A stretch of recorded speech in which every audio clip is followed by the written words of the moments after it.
Hola, bom dia. Munson here from expatsportugal.com with the Good Morning Portugal show. Hello, how are you? Yeah, really, how are you today? It's an interesting time, isn't it? I'm going to start off by looking at the news headlines from the Portugal resident this morning as we wait for our guest, Rafael, who I like to think of as a bit of a mate. I don't know him that well, but we're on a very similar wavelength, and I always enjoy my conversations with him. And I was hoping to have one with him this morning about starting an online business, but a subject about which he is an authority, I'll have to say. An internet marketer, a techie kind of guy, and good fun to talk to with some. Well, he's a youngster, basically, relatively speaking, and he seems to have a grasp of these things that I struggle to keep up with, but find absolutely fascinating, and I think you might too. So hopefully he's okay. We've had quite a lot of MIA stuff going on. We have Frank, who's MIA, missing in Algarve. And the doc the other day had gone down some sort of Matrix-like rabbit hole, hadn't he? And forgot about us. All forgiven, no problem with any of this. You know, I'm not meaning to name and shame anybody, although that's exactly what I'm doing, I suppose, in a way. But these things happen in this fluxy and strange time in which we live. I mean, that's why I'm asking, like, how are you really? These are, the word I haven't heard the word unprecedented used for a few days now, but it really does describe the times we're living in. How's it going for you in this strange time of wishing to get back to something or other? Meanwhile, the fear and everything is all still there, isn't it? And I'll tell you what. The two phrases, so the word unprecedented, we were hearing all over the last, 15 months or so. The two phrases I hear most at the moment are, it doesn't add up. And I'm not being a conspiracy theorist, but... So what phrases are you hearing? How are you feeling about all of this? This is a place where you can talk and chat, and we can be together and have a little bit of a huddle and think about our next move. Hola, bon dia, alegria from Paul and Louise and Lottie, who are in central Portugal now, and very kindly shared some excellent footage of their garden. Their gardening project, really. The garden they weren't able to get to in central Portugal for obvious reasons, and now they're all over it, doing a great job. We had a Q&A last night until there was a loud bang near Lisbon. I saw Lee, the head gardener, suddenly got up from the Q&A session and lurched towards the screen. I was thinking, oh, okay, his phone's falling over or something. And then he disappeared. He's another name to add to the list of people not being able to connect with the show for some reason or other, or forgetting or whatever. But yeah, Lee disappeared last night towards the end of the show. Later discovered, he said there was a big bang in the distance and the power went. So that's interesting. Not representative necessarily of life in Portugal. Do not be concerned if you're planning to make a life here, but he's okay, safe and well. I'd like to let you know, Louise, and thanks again for all the lovely photos and videos from your homestead there. Absolutely brilliant. Stephen's here as well. Good morning, Stephen. How are you? Bon dia to you, Jordinja. Hola, bon dia todos from Jordinja there. How's it going? Let us know how you are as well. Very nice to get the greeting from you, but come on, let's open up a little bit, shall we, with each other, and say what's going on beneath the front-facing facade. I'm a little bit crestfallen and a little bit hurt. I had a bit of a YouTube comment this morning that I know I shouldn't let it upset me, but that's somebody, and it hasn't upset me that much. But someone put on YouTube, I love the YouTube comments, apart from ones like this, and I love them in a different sort of way. It's like, I've tried to watch this guy, but I can't. Can we still be friends, whoever you are? I always respond to those as well, so we'll see what happens there. Oh, I see Rafael is limbering up in the green room, which is fantastic.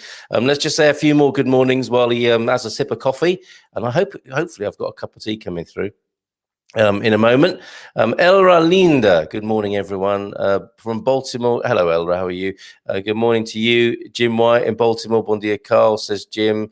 Catherine Nichols, bon dia. Loving living in Lisboa. And I can completely understand. And overnight, you may have discovered yesterday, singing the praises of Lisbon myself, having had a lovely evening meal and a meet-up and an overnight stay in the capital and a little wander along the waterfront. What a city you are, Lisbon, and clearly very popular still with hen nights and stag do's as well.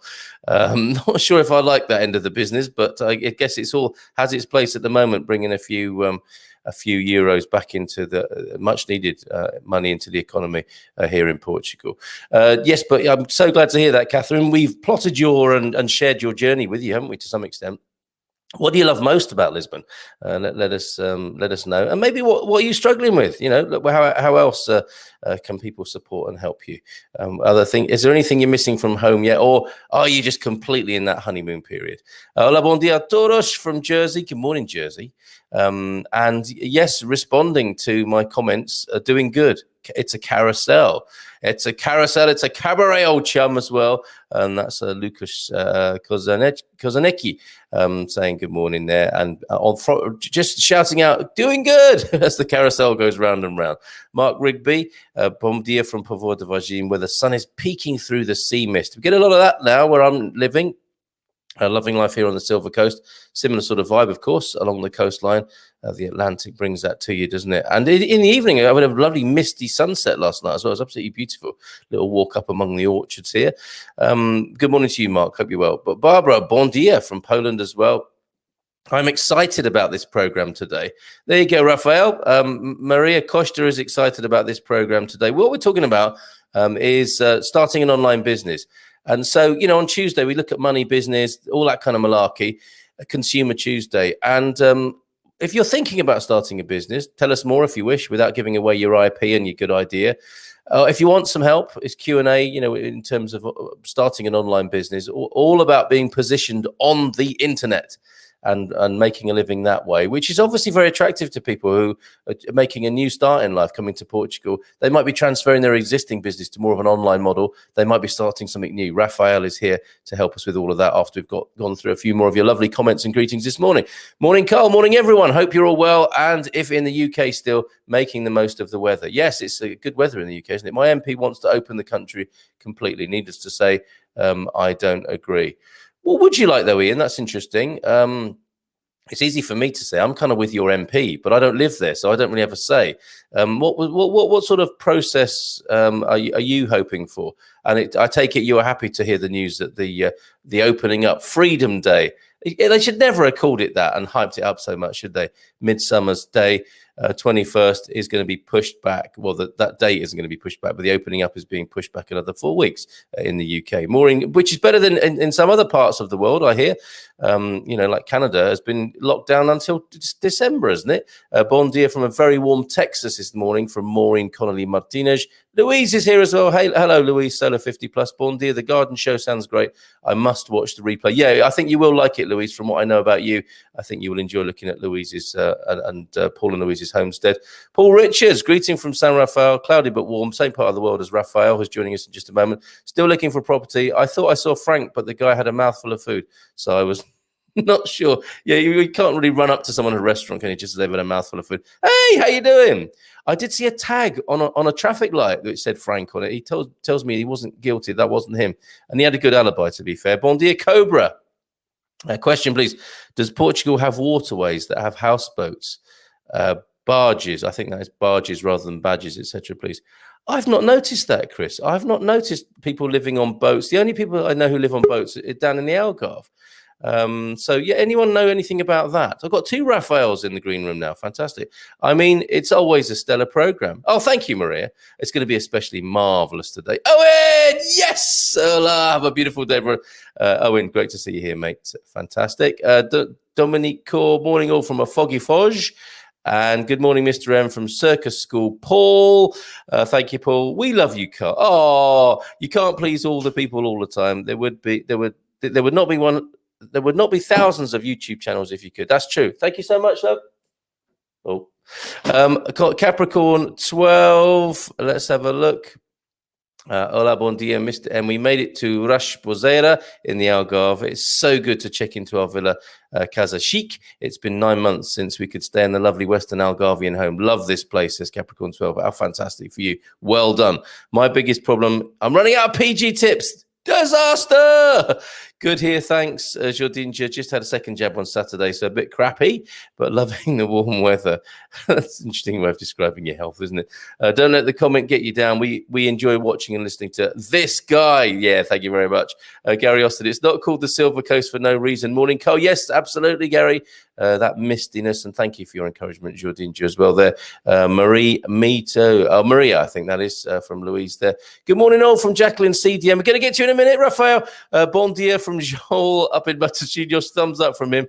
Oops, I'm tired. Good morning, all. So the emoticons are there for us, as we're accustomed to from Jacqueline CDM. I'm actually interested in online support for an offline business, an alojamento. Okay, yeah, your guest house business there, particularly interested in new uses of QR codes for my business. I think Rafael has helped out a few people in hospitality. We should be okay there. Business idea to share for anyone wishing to run with it. Importing PG tips. There you go. We've got your customer already, and Yorkshire tea bags. Other brands are available. Our expert friends appreciate it when we bring them back with us. Short answer to Chris: no, there aren't barges and houseboats unless you go for the yachts down in the Algarve, I suspect. The diversity, this is what Catherine's loving about Lisboa. Lots of food options. Energy of Lisbon near where I live in Marquês de Pombal. Yes, magnificent place, isn't it? One issue, my present landlord stated the apartment was central air conditioning, no air conditioning in my bedroom. How do I handle this with the landlord? You could be particularly Portuguese about it and say, hey, you said there was air conditioning, there isn't. What are you going to do about it? I think that's what a Portuguese person would do, in all honesty. Just out of curiosity, what's the reasoning behind the anti-lockdown and anti-restrictions movement? Do we not need to be concerned about this virus anymore?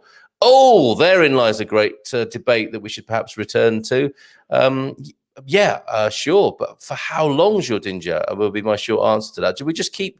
Do we, as one of the sage advisors in the UK says, we should lock down forever? Does anyone want to do that? So where's the balance in this? Bon dia from sunny Terceira. Carl, tell us a bit about eating bear, please. Oh, it was great, Donna. Really, really good. Watched on Catch Up yesterday. Really did some lovely photos of that, of eating bear. It's not about eating bears and it's not about eating naked, but there's a fantastic menu and brilliant concept there and a great Nepalese chef. This guy rocks. Oh, cheers, Jim. Appreciate it. A friend of mine in Lisbon said it was popular before the pandemic to Airbnb yacht stays. There you go. So yachts are where it's at rather than the barges and traditional houseboats, I think. Thanks, Drew, for that. So let's bring him on. The show today is starting an online business. You might get a little bit of help if you already have one. This man is a genius in that department. He is Rafael Guerreiro in the Algarve. Hello. How are you, mate? Good, and you? Yeah, pretty good, actually. Yeah, with hanging out with all my buddies here on the Good Morning Portugal show, and I include you in that. And you and I have had all sorts of conversations about internet marketing. Yes. And I'm very impressed with the cut of your jib, as we say in the UK, in these matters. Can you set the scene by telling us a little bit about yourself, how you got involved in being a tech guy, being an internet marketing guy? Yes, so I started building some online businesses when I was 12. What? When I was a really small child. Yeah, it's true. So I used to make like these t-shirt shops. Like you would send us an image, you would go like through the survey, you would put an image and we would send you a custom t-shirt. Then I remember that I think there was one store that I opened, which I was selling like sunglasses that I imported from China, you know, and it used like the drop shipping model where the people would order me, I would take my cut, and then the manufacturer would send it directly to the customer's house. Excellent. Yeah, I had a Minecraft server, which was like a gaming server, and that like was one of the first things that really made money, because like in that server you could pay to get more tools and advantages over other players, so that was kind of fun. But yeah, fast forward a little bit. I started a digital agency. where I help clients with digital marketing and all of their digital needs. And yeah, I work as a digital marketing consultant, helping people launch their online businesses here in Portugal. So yes, happy to answer all of your questions. Any question you have, just any question, you can put it on the chat, and I'll try to help you the best I can. So. What a great offer from somebody who started on internet trading at 12. How about that? That's fantastic. And let's go over the sort of benefits should people not be familiar with them. On the high street. I mean, I don't know if there's the same sort of Portuguese term for that, but that's what I'm used to. The high street shops are shutting down, aren't they? I think it's Rua Principal, isn't it, in Portugal? Yeah. But no. We call it like store street. Store street. Okay. Store street. If you translate it right to Portuguese, Rua das Lojas. Yeah, Rua das Lojas. Okay, so the world over, it's a big challenge, isn't it? Being in bricks and mortar retail, and we see sadly, so many of those shutting down. Some of our favorite shops in Rua das Lojas are closing, and possibly for good. It's horrible to see that. But the problem always with those types of businesses is they had massive overheads. And that is to me, that's the principal advantage of being an online business. You have an entirely different type of overhead and a much lower overhead when you get started online. Yes, and it's not just that. Like those businesses, most of them rely on what I call hope marketing. They just open the door. Yeah, they just open the door and they're waiting for people to come by and look at their stores and get in. So that's as effective as praying. It's not a strategy at all. So and I think hold on a minute. Are you saying prayer doesn't work? No, I'm not saying prayer doesn't work. Okay, I'm just saying it might not be the most effective way of bringing in clients. Okay. I totally get it. I totally get what you're saying, and that is we see this, don't we? Like, somebody thinks I love teddy bears. This is the example that always comes to mind for me. So somebody's been collecting teddy bears ever since they were a kid or whatever. They love teddy bears, and I remember this shop in a town I lived in, and they start a teddy bear shop and a teddy bear hospital because they think it's going to be a good idea and they hope it's going to work. And to go into that could be. I mean, it could work, but if it doesn't, you've spent a lot of money, haven't you? And you're committed to leases and overheads, utilities, and all that sort of stuff. Whereas now, I mean, the sort of advice I suspect you might give is, if you want to start a teddy bear business, that's great because it's good to be in a niche you know and understand and are passionate about. But you could try that out online, couldn't you? Yeah, of course. Yeah, like you said, the overhead. Like when you're starting a physical business or like a business with a physical presence or on a store, like you have to pay the rent, you have to pay to make the space look like what you desire, you have to pay someone to be actually in there. All of those things you don't have to pay when you're going online. It's just your knowledge. Obviously, you have to pay some stuff. You have to pay somewhere to host your website.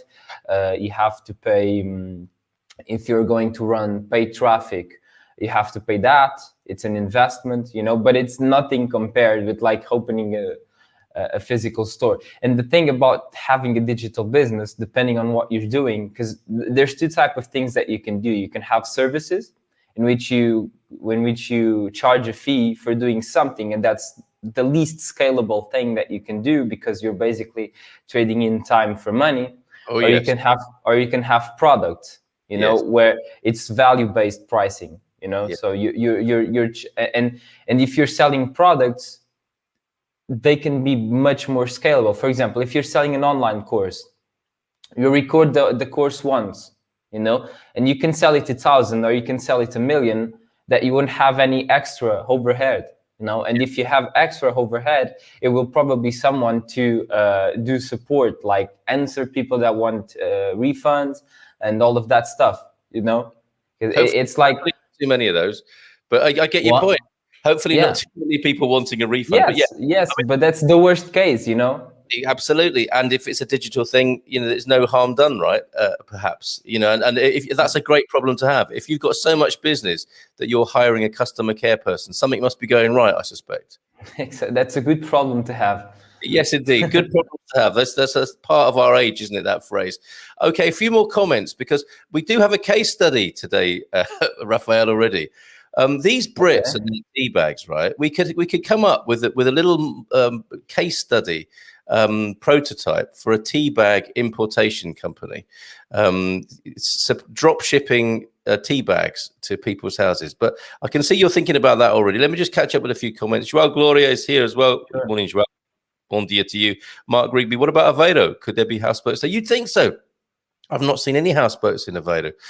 Gary Austin, I think I should put that PSV license to work and start some real Portuguese tours, but the red tape scares me a bit. Definitely offline business and a lot of hard work. I see that, Gary. The online part of that would be booking those tours, wouldn't it? You sitting at home and taking all the money and then employing Portuguese drivers possibly to go and do the real tours, and you could just cherry pick the best ones you want to go on as a possibility there. But I'm not the expert. Rafael is. I'm sure he'll have a comment about that in a minute. Good morning, Carl. I'm planning to move to Portugal shortly, and we'll be starting an online business over there. I'm looking forward to the show. Ralph Busolo, or as I like to think of you now, as one of the Knights of the Round Table, Lord Bussalot.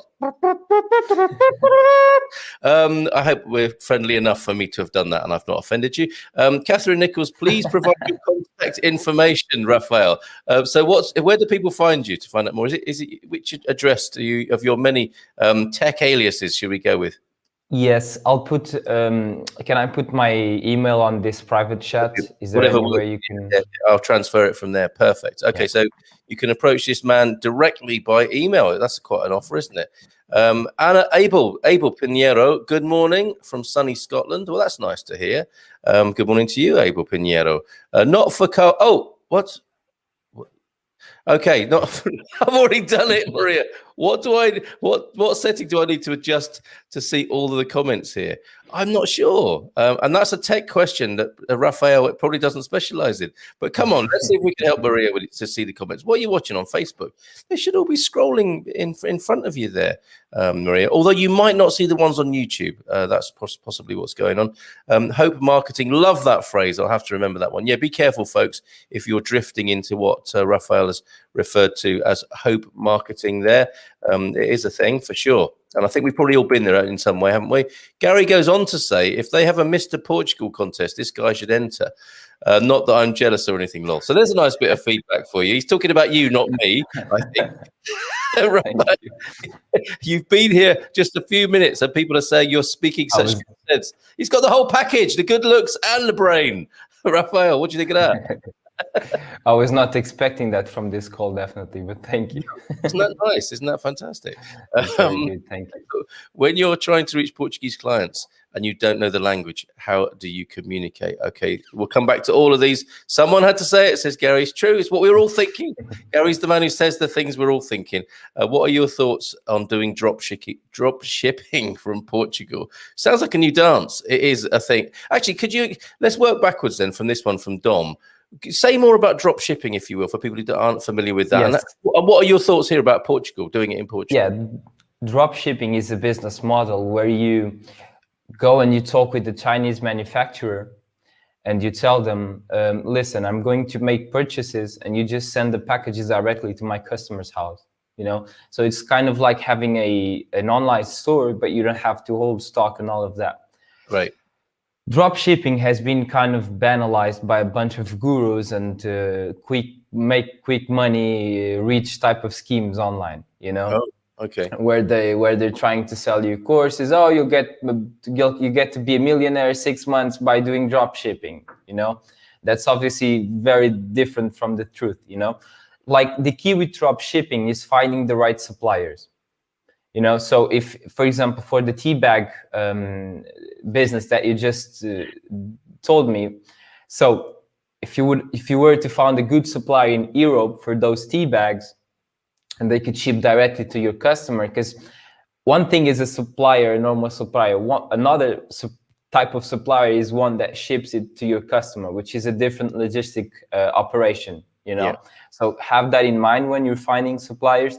And if you're asking me, Dom, specifically about that type of AliExpress drop shipping, which is when you go to AliExpress, a Chinese website, and you select some of the products, and then you create a website and you try to sell it. I would not advise you to do that. If you want to go to that business model, find a nice supplier for your product,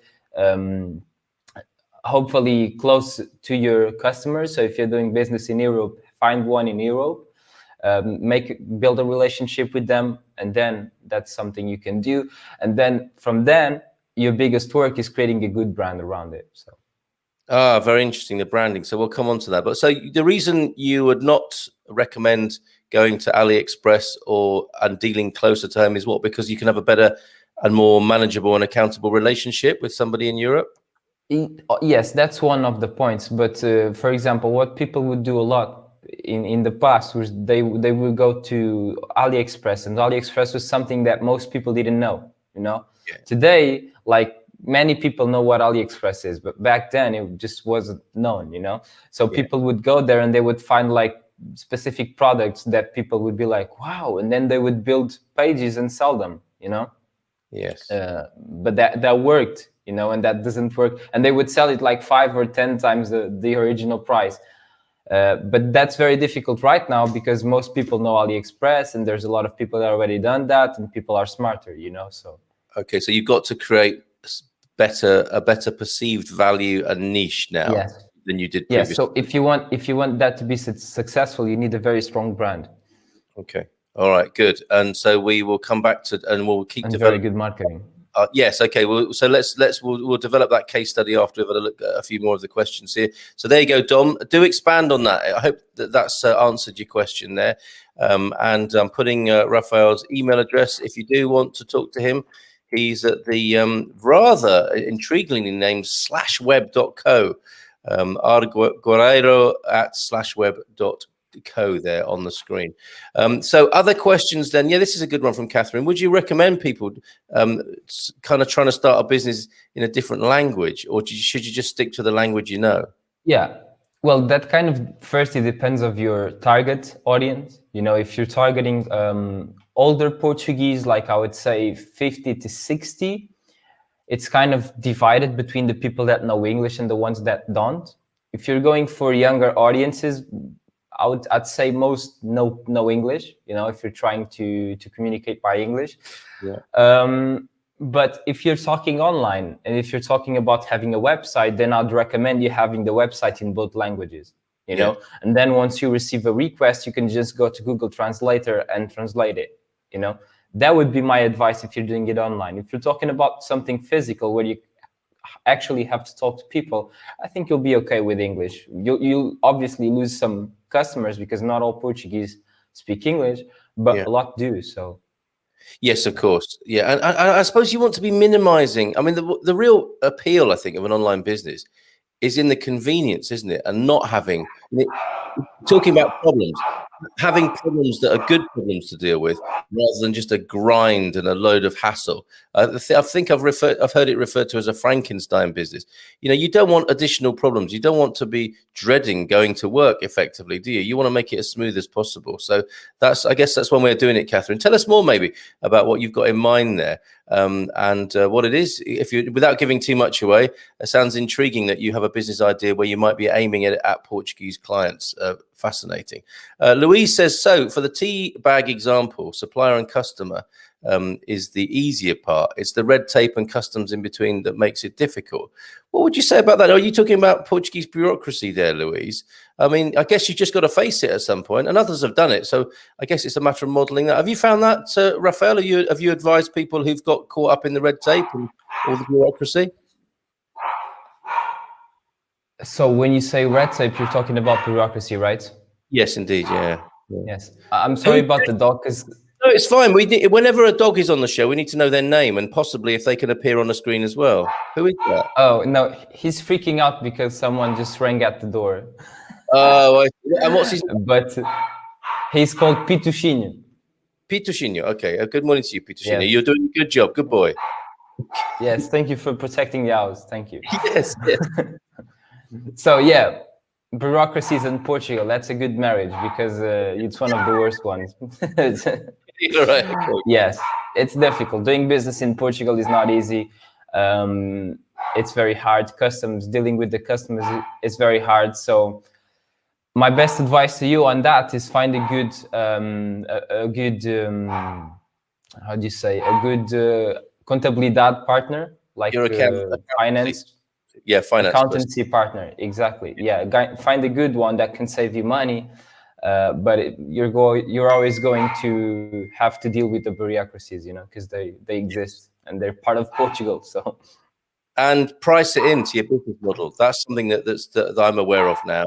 Is if you're thinking of being rich, you should perhaps think of being super rich, so that you can pay for the extra. So the pain, often people when they think of overheads and the bureaucracy, high tax, you should factor that in rather than suffer it later, I think. So have a realistic business model which allows a lot for taxation. And that, it kind of goes with the territory as well, doesn't it? A lot of expats who are enjoying Portuguese life are doing so because taxes are quite high here.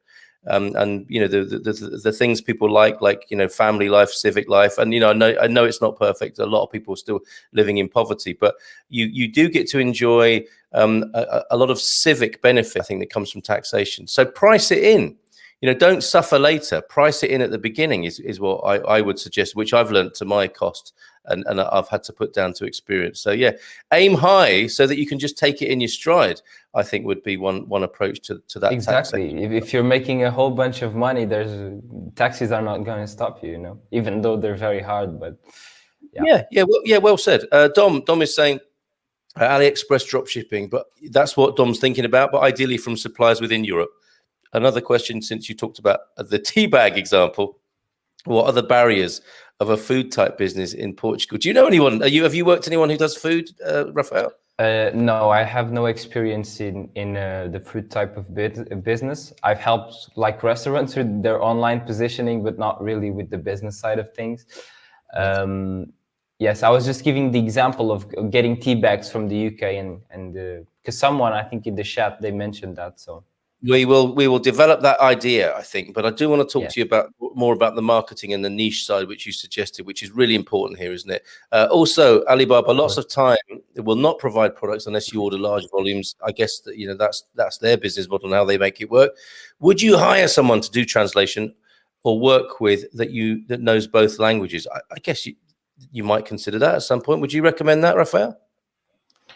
Yeah, it depends on your budget. If you want something that you'll know it's going to be like perfect and you have some money to spend on that, go to translation office. If you're on a budget, just find someone that knows both languages, and then maybe get a second person to spell check it, and you're good to go. And a little tip, talk to Filomena Pascal, our very own. She's a translator. I'm sure she'd be delighted to help. In the case of shipping from Portugal to Europe, the rest of Europe, says Ralph, I've heard that logistics are costly from Portugal. Can Rafael comment? Is shipping from Portugal expensive, relatively speaking? Well, it really depends on what stage of the shipping are you talking about, because one thing is fulfillment. And that's when you have a factory and they have your product and they box it and they put the label and they ship it. That's something, and the prices can vary, and there's not a bunch of suppliers doing that. Actually, a friend of mine just started a warehouse like that. I can put you in touch with him if you need. But if you're talking about exclusively the shipping carriers, then it really varies. There's a bunch of companies and they do different prices. If you have a contract with them, is one price. If you do one-off, is another. So you kind of just have to go out there and start asking for quotes, because it really varies, Okay, so some options there for you, Ralph. Dom, in terms of setting up an e-commerce shop with the dropshipping business model, people are very fond of this and keen on this, I think. What are the steps to get set up legally in Portugal in terms of registering a business? You got to go to a combination of law and accountancy, really, to do this, haven't you, Rafael? Would you say, I think you've admitted that Portuguese bureaucracy is rather challenging here. Do you think it's getting better? I've been seeing some signs of it getting better. Like from what my accountant says, like some of the things are starting to go digital, but still things are tough, so not not very soon. I think it will improve over time, but not from day and night, you know. Yeah. So in regards to the steps to legally set up in Portugal, it's just like any other business. The first thing you need to do is you need to find an accountant, and they will go with you through all of the process, you know. But that's where I said it's really important that you find a good one, and that it can explain to you in if you don't speak Portuguese in good English, so that you can understand everything, you know, because that will be crucial for you, you know. If you're doing business in Portuguese and everything is in Portuguese and you don't understand, you need to trust your accountant very, very much, you know. So yeah, and so that's vital for business success, is a really good combination of law and accountancy expertise. We've just been through the process, actually. Expats Portugal. I've just written a news release because we have made the change from being a UK registered company. We thought the right thing to do was to become a Portuguese registered company. It wasn't that easy. You know, you will be told that you can set up a company in an hour in Portugal. I think that's absolutely best case scenario with WD-40 sprayed on it. But it can take a while. We thought it was the right thing to do, and we've done it. And we did it with the lawyer who we recommend in our business directory, Daniel Reis, who helped us with that process. So we are a Portuguese company. We've done it ourselves. Dom, if you want to talk to me or Jerry about that in the forum, we can help you with that. So get that right. Go on. While we go through the comments, let me just say something, which is my specialty right now is digital products and creating a business with your knowledge. So if you have a knowledge about anything, if you have a passion for anything, it could be gardening, it could be something related to business, anything that you can teach is something that you can create an online business from.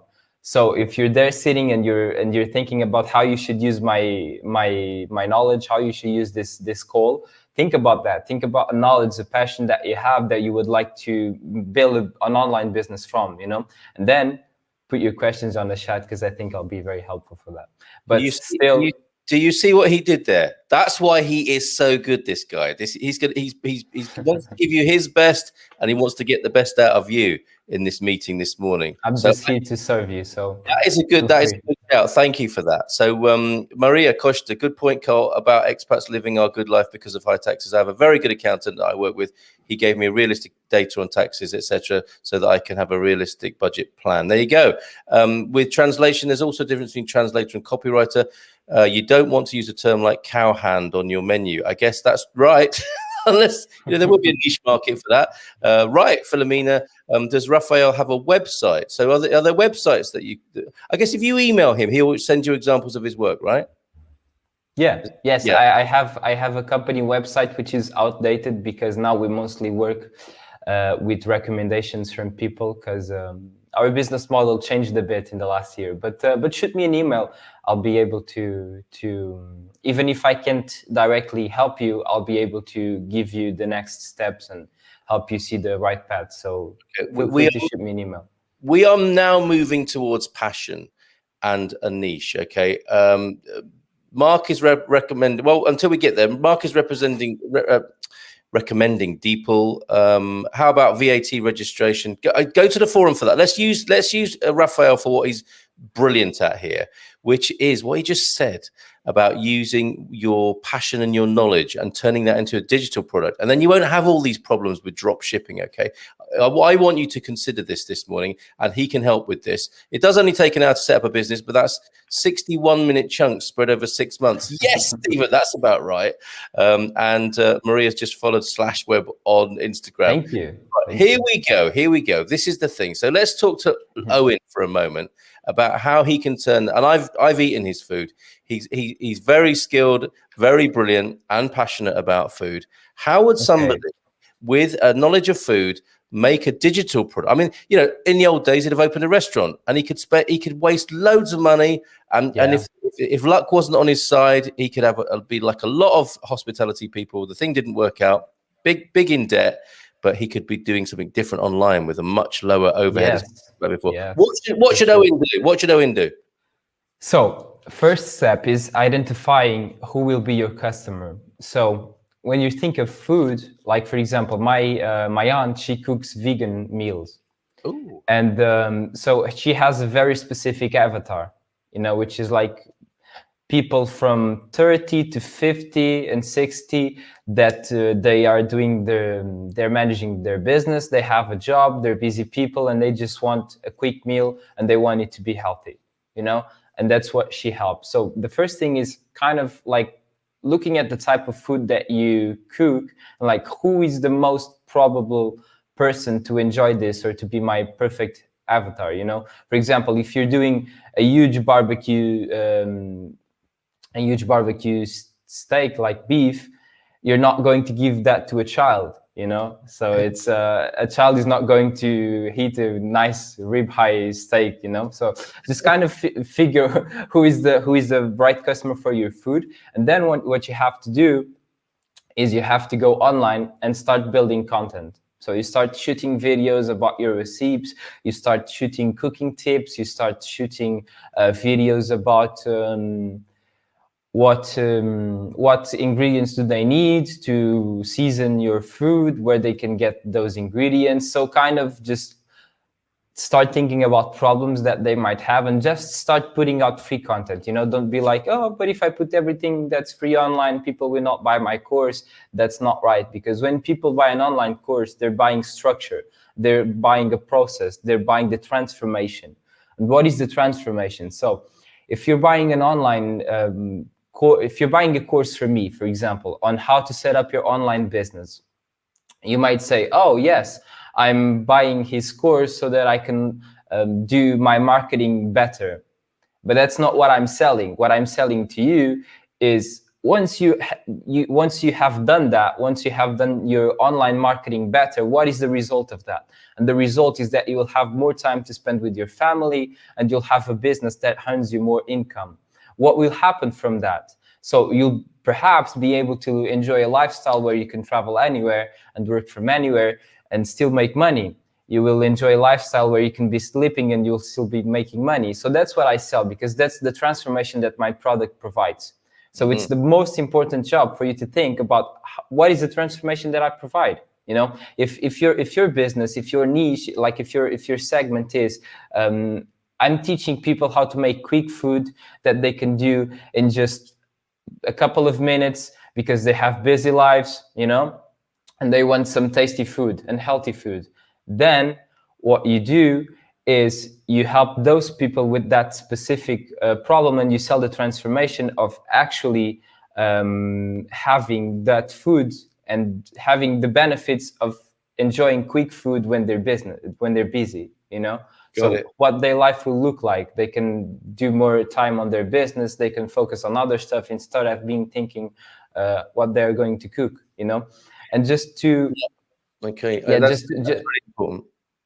Yeah, just to respond to the elusive passive income. No, it's not elusive, you know. It's something that most people are like online, oh, it's very easy. It's not easy at all, you know. It's simple, but it's not easy. You kind of have to in the beginning, you'll probably not make enough money or as much money as you desire, but you have to start. Once you start and you start building it, you'll eventually reach to a point where you can just earn passive income. It's not going to be passive, as in you just sit on the beach and you don't do anything and the money comes in, but it will be passive in the sense that, for example, if you're making content once a week, and you want to go and take 1 month off, you can just prepare everything, leave it ready, and then you can consider it passive income. You know, it's not like turning a button on a machine, unfortunately.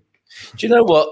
I think there's a really good conversation about the passive income part, and I think people whose aspiration is to sit on a beach whilst money is magically turning up in their bank account probably shouldn't go into this, because they've got a wrong idea of how it works. And it's so boring. I mean, for anyone who's ever had the luxury of the option to sit on a beach for the rest of their life, I'm sure will tell you it's really boring. Because after a day of that, I've had enough.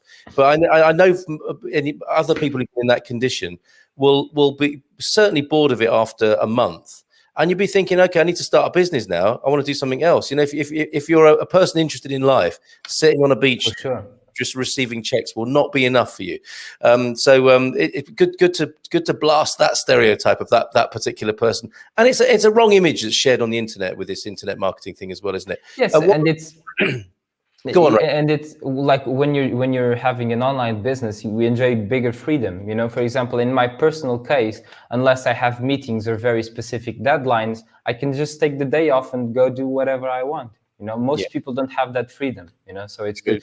And Mark, yes, thank you very much. Avatar means ideal client. So there's a bunch of words for this type of thing. So there's avatar, there's ideal client, there's your target public. So it's just the people that you think will be the most likely to enjoy your offer and whatever you do, and the ones that you think you'll be able to serve them at a higher level. So just think of those people, and then write out a description of what they look like, who they are, what is their age, what do they do, how is their day, how does your business fit into their day, into their lives, what will be the difference what it will be the difference in their lives from interacting with your business in 1, 2, 3, and 5 years. So kind of just see how you will change their lives, you know. So, well, this is really important, and it goes alongside hope marketing.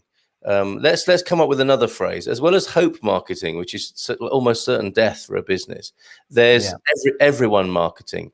And when I first heard about this avatar thing, I was thinking, I mean, do I really need to be drilling down that much? If I do drill down to, I mean, if we use Owen's example, he could say, you know, I'm starting an online recipe business, or I'm going to show people how to cook food online. And it's for everybody. That is a disaster, isn't it? You've got to know what business you're in and who it's aimed at, right? So could you say more about that? Why shouldn't Owen just say, well, I'm going to start an online food website and it's aimed at everyone? Why should that be a problem when it actually sounds like a very generous and intelligent approach from the get-go, doesn't it? If I aim it at everyone, I can make money from everyone. Yeah. Well, that doesn't work like that, you know, because when you're trying to, so imagine you're on the street, you know, and there's a bunch of people passing by you, like in Times Square, you know, in New York. So there's a bunch of people and they have different jobs. Yeah. And you can be there. And for example, let's imagine you sell, what you sell. So you're selling a consultancy, a business consultancy program on the middle of Times Square, and you're shouting, "Hey guys, I offer business consulting. Who wants business consulting?" And there's probably a lot of people passing by that they would actually benefit from your service, but your pitch is just not there. You know, like what is that guy doing? You know, but if you're there and you're saying, "Hey, I'm looking for Wall Street investors. I know that you have this pain. I know that you have this pain, and you're probably suffering from the results of this pain. But my knowledge can help you get away from that pain and achieve you this pleasure." Yes, you know, and that's communication. That communicates directly to that person. And when you're able to do that, you're able to serve people, and people will buy your products if they feel like you really know what they're going through. Yeah, you know. So that's why it's very important to know your avatar, because if you're just shouting, "Oh, listen, here's my business. I do this," no one is going to listen to you, because there's another million people doing that, and they have. So the thing about money is that money, when you decide you're buying something, it's not a question if you have enough money, but if it is your priority. Yes. You know. So if someone is shouting you in the street to sell a service, they will probably say, "Oh, that's not priority to me." But if your pitch, if you make them see that perhaps investing in your consultancy will bring them much more revenue and much more ease and take away some of the stress in their lives, then suddenly that's their biggest priority, and they would rather take money from other parts of their life to put into your service or into your product. You know, so it's a question of priority, and that's very important, knowing your customer. And so if we drill down a bit further into Owen's scenario here, food is my passion, help. These could be his customers, right? People who are passionate about food but need help. So his avatar could be the person who buys the food in the house but doesn't have the time to cook it, to make healthy and nutritious and delicious and beautiful looking food. He's already narrowing it down there, isn't he, to the person who has that problem. And that's, as you say, the person who's got that as a priority. You know, I've got a busy life. I'm bringing up kids or whatever, and I never have time to make. I keep giving them pizza and pasta and, you know, packet noodles because it's quick. And if Owen can appeal to that pain and that difficulty for that parent, look, for the same amount of time it takes you to cook a packet of instant noodles, I tell you, I can help you whip up something really beautiful for your kids. Here's the ebook on that, or here's the course on that. Then he's onto something, isn't he? Really meets. And you could help people prepare like food in batches, and they would like freeze it and freeze it during the week. I've seen someone doing that. That could also be like, the thing is, once you know your avatar and you know that your avatar is a busy person and you know that your avatar just wants something quick that they can get out of the freezer or whatever and just cook it fast and have it fast, you start thinking of solutions and ways and systems of providing that to them, you know?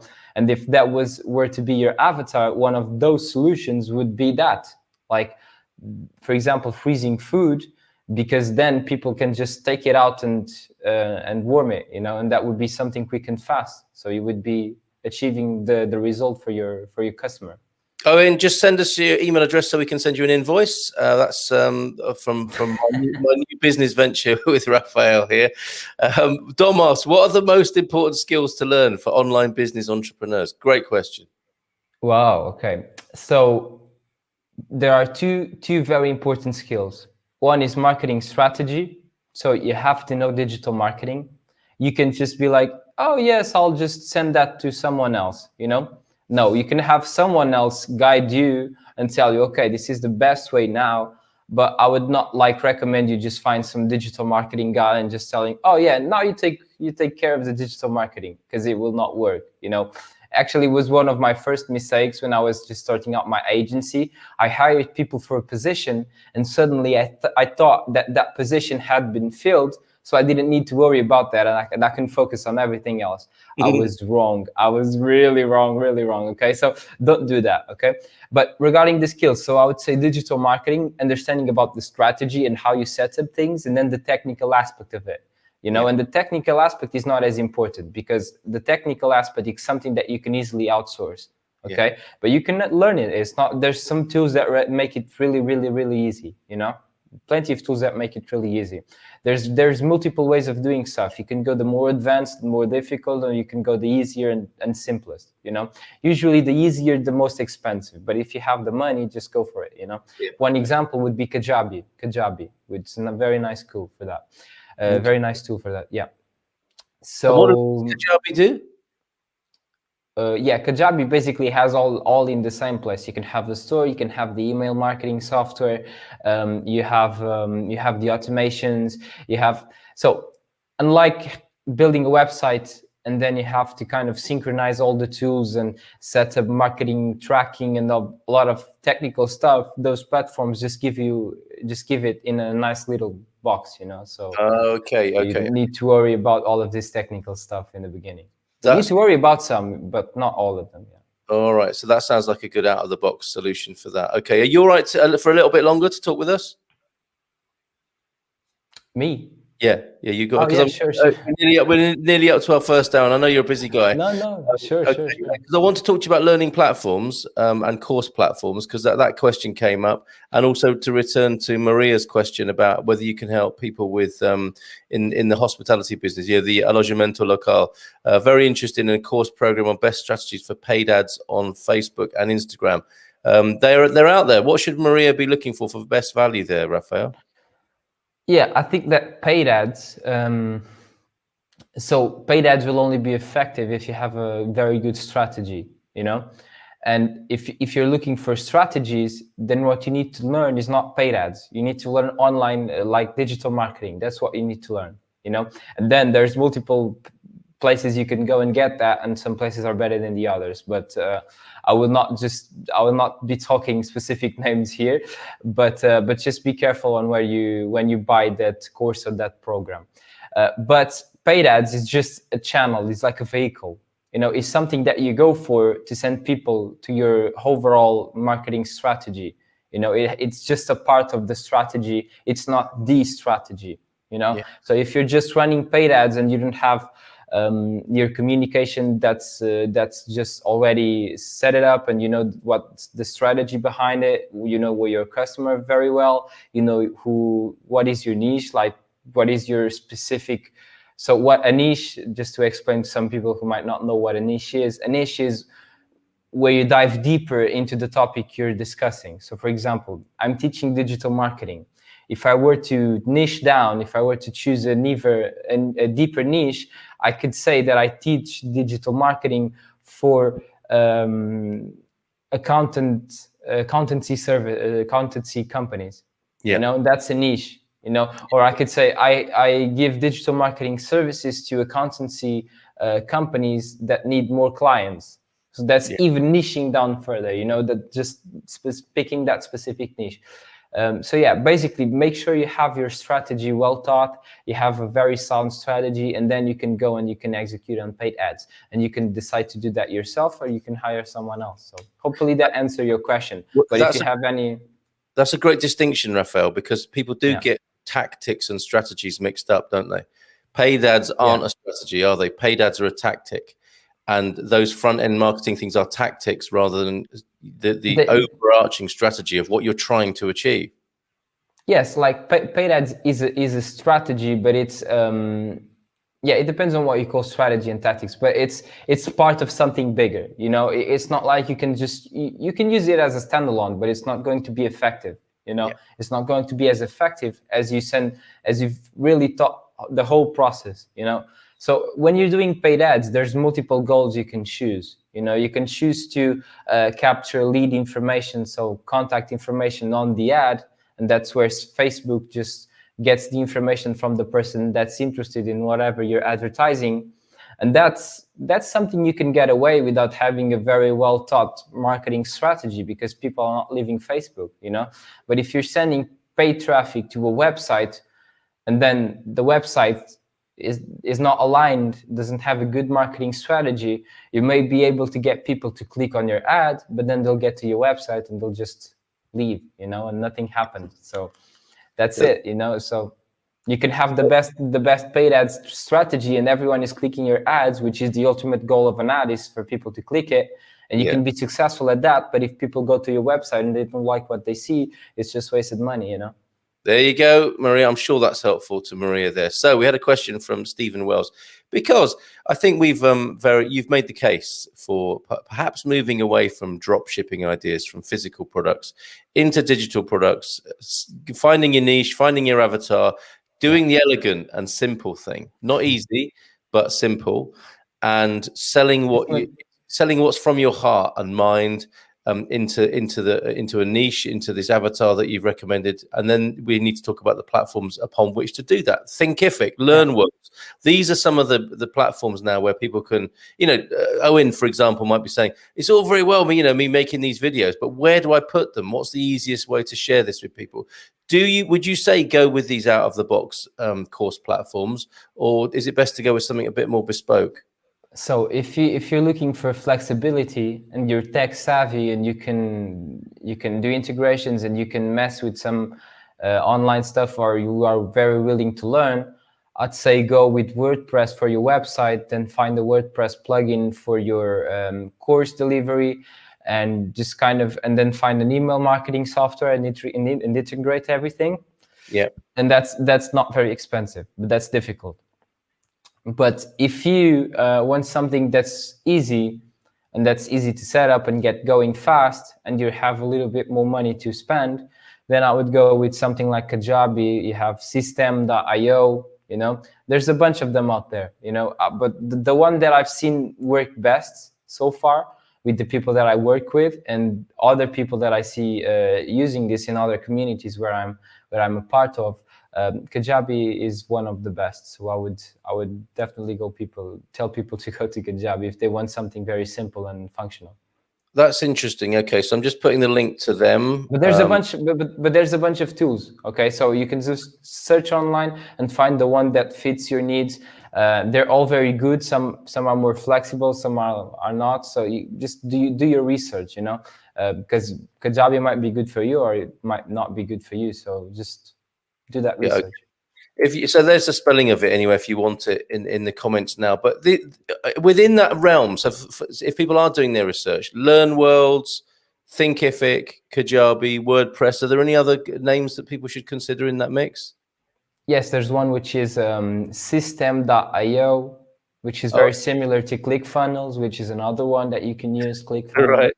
Okay. All right. So I think this warrants a further discussion on the forum. Even yeah, a no, group, even a group of people who are trying this and could help each other, because actually, go on, Rafa. actually, it's very interesting, something that you were talking about earlier. When you're creating an online business, and when you're creating an online business with your passion, with your knowledge, one thing that happens if you do it right is you start building a community. And if you really nail it on your avatar, you're going to have a very strong community, because people that have the same interests, people that have the same pains, people that have the same goals, they come very well together on a group or on a community. They like to be around their peers, you know.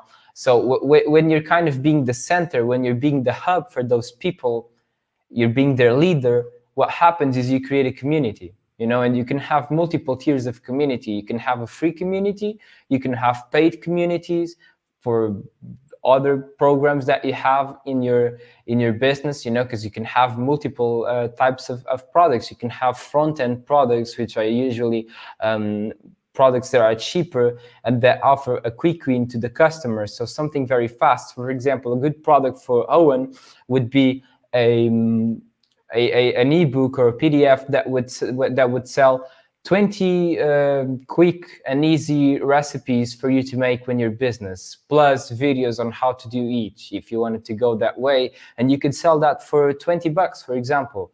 And that's very important when you sell. Yeah, that's a good place for people to come into your world and buy a cheap product and see the quality of what you deliver. And also at the same time, it's good because you're qualifying who your buyers are at the very early stage. So for example, if you're attracting people to your business by offering them something free so that you can build a list of people who are interested in what you have to offer, if you're doing it free, obviously free is a much smaller barrier, you know. But if you're doing free and then you're offering something paid, and the people that purchase the paid, they will be 16 times more likely to buy something from you again in the future than the people who are there for free, you know.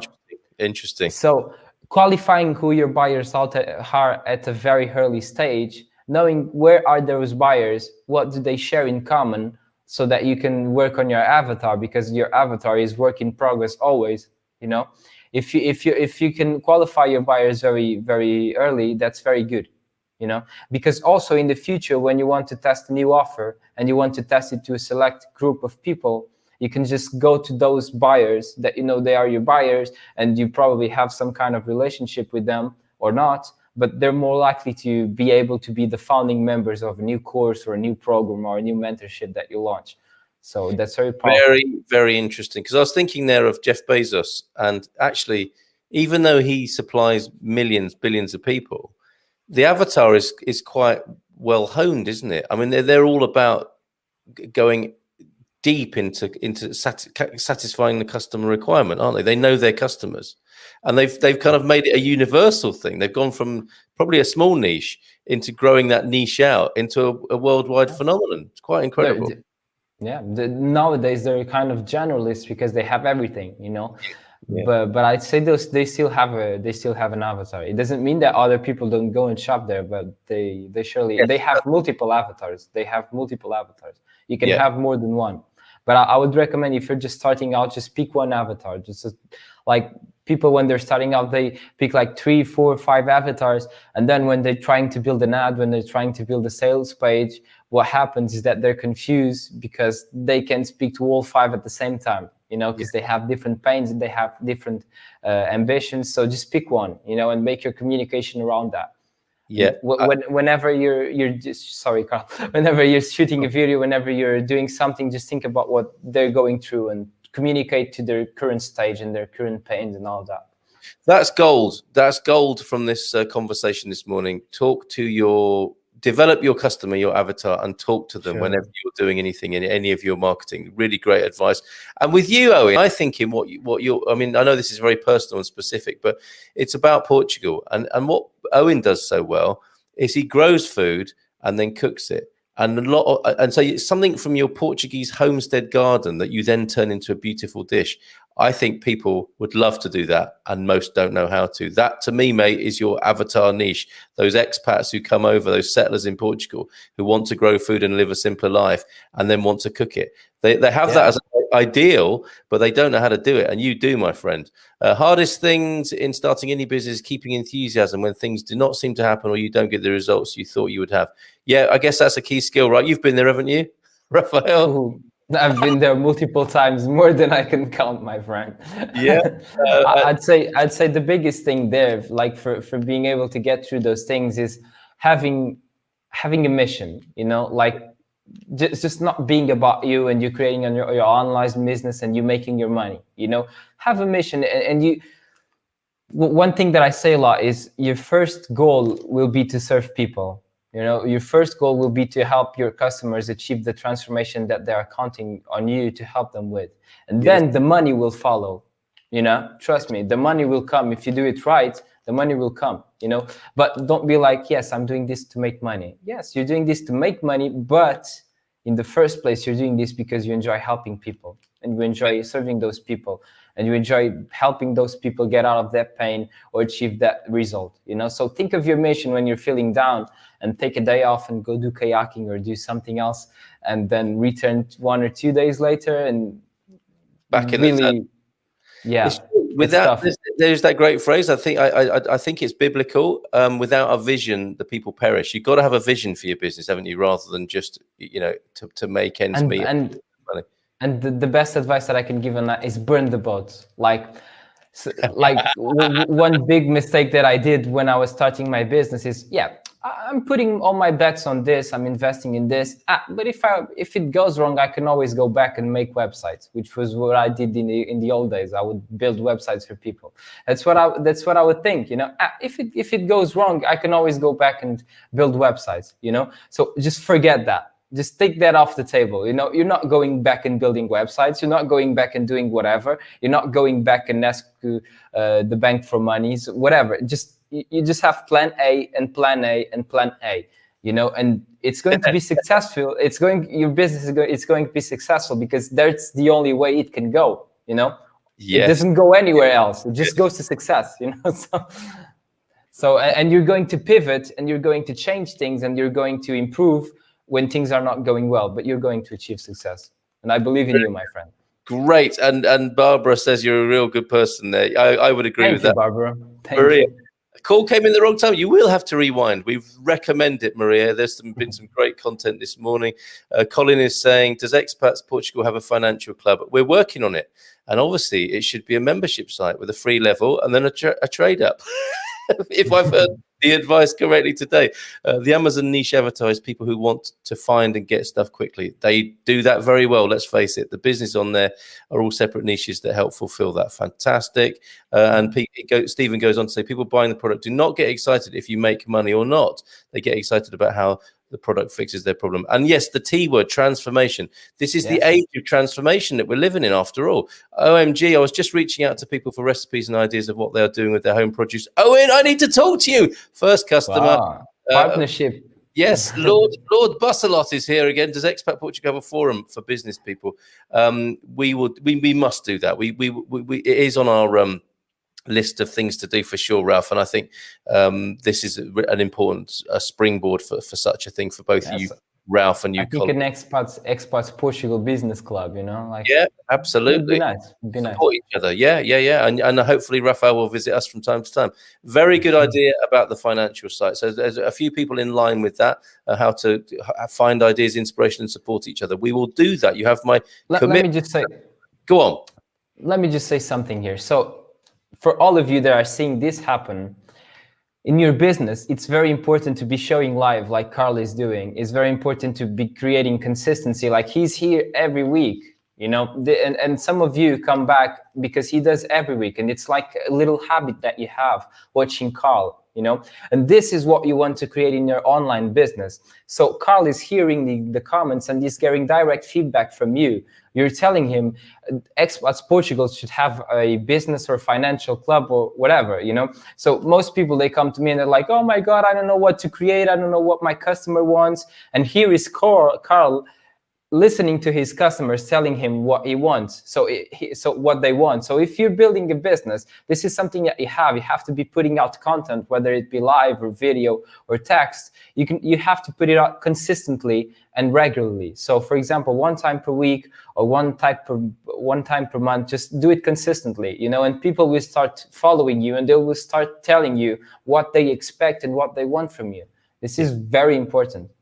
Great, thank you, Rafael. So that's a lovely validation. So let's conclude now. I'm hoping you'll come back and see us from time to time, but you're running a business, and so tell us about that. How can people work with you? I think you've got, quite predictably in a way, you've got a number of tiers that people can engage with you at, which is, say, you're walking the talk. What are those tiers? Tell people about how they can get involved with you, work with you. Sure. So one of the stuff that I do is I sell some programs where I'll take you like from step 0 to the point where you have launched your digital product, whether it be a membership, of course. But those programs, they are done in Portuguese. Okay. What I have that I do in English, which is a different type of program, is my mentorship, my private mentorship. And the private mentorship is a program where you get together with me and we design a plan together, and I'll help you see what the next steps are so that you can launch your digital product, And then in that process, what will happen is we'll meet weekly, 1 hour a week, and you come to me with your challenges, where you're stuck, what you're dealing with, where you're missing some clarity, and I'll help you with that so that you can move forward, and I'll also be at your disposal by messages, So that's a very specific mentorship that I have. It's not very cheap, but the good part of it is that at the end of the mentorship, you'll have your digital product launched and selling. That's what will happen if you do everything I say. And when you're stuck, you come to me and I help you overcome those challenges. And I surely will do my best to help you, because that's what I want, people launching their products. And I want good testimonials and good case studies. I want you to have success, because your success is my success. So yeah, if you're interested in something like that, reach out to me by email and we'll see how we can do that. Stefan, he's asking, how long is the mentorship? The mentorship takes 3 months, but obviously if it's needed, it can be extended. But usually in 3 months, you'll have, if you take the time to do this stuff, and if you really follow my advice, at the end of it, you'll have an online business going and selling. So you'll be throwing those training wheels into the bin and off you go down the lane. Yes. You just want, and this is very important, you just won't have an online course. You'll have an online course selling, which is very important. Very good. And is there another product as well, or service? Right now, for like English speaking people, the only thing that I have that's predictable to come out is my one-time consultancy, which is like you pay me a fee, I get together with you, I look at your business and I tell you, okay, this is what I think the next steps are, and then that's it. And then I have this program that I just described, which is the mentorship, which is where I can cause a deeper and like transformation, because I'll be there step by step, I'll be there helping, and yeah, that's the best way I can serve you. So fantastic. Well, you've lit things up this morning in your usual way. Thank you so much. Paul fantastic. Says you should run a service for depressed business people. There's a niche. That's big. That's big. It is big, isn't it? Rafael, thank you so much. Great to have you here. Thank you for inviting me. Yeah, how was the Algarve this morning? Yeah, it's very good. Very good. It's a bit. It's not sunny as usual. It's a bit cloudy. Right. As has been in the last few days, but it's still the Algarve, so we kind of have to be grateful for that. Absolutely. Which bit are you in? I'm in Lolé, which is close to Vila Moura, Quinta do Lago, the whole Golden Triangle. So The Golden Triangle, talking to us live from the Golden Triangle. Lole is beautiful. The Saturday market, or going to the market on Saturday is a real delight. Well worth putting on your weekending list of places to visit in Portugal. Rafael Guerreiro, thank you so much. We'll leave your email address on the screen. Great to speak to you, mate. Bye for now. Bye-bye. Ciao, ciao. Off he goes. Abrazos, beijinhos to him. And thank you, Rafael. You have been a tremendous asset, says Catherine, new to Portugal and in Lisbon. So tomorrow morning, I'll be back, possibly with somebody from Madeira. We're just trying to fix up when to speak, but it's somebody who does road trips in Madeira, who I think will be, they come as a personal recommendation. I think it'll be a lot of fun to speak to.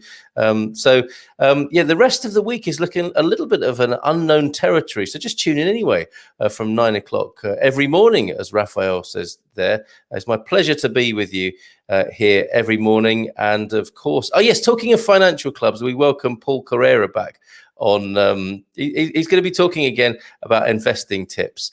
Yes, completely connected with some of the comments that have been made this morning about having a financial club.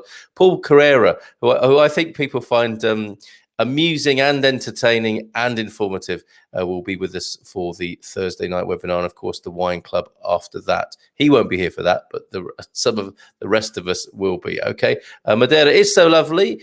Just live there, says Catherine. So that should be fun tomorrow if it comes off. Fantastic guest, says Louise. Thanks, Louise. He is great, isn't he? And Lule is fantastic too. Do go there when you're in the Algarve.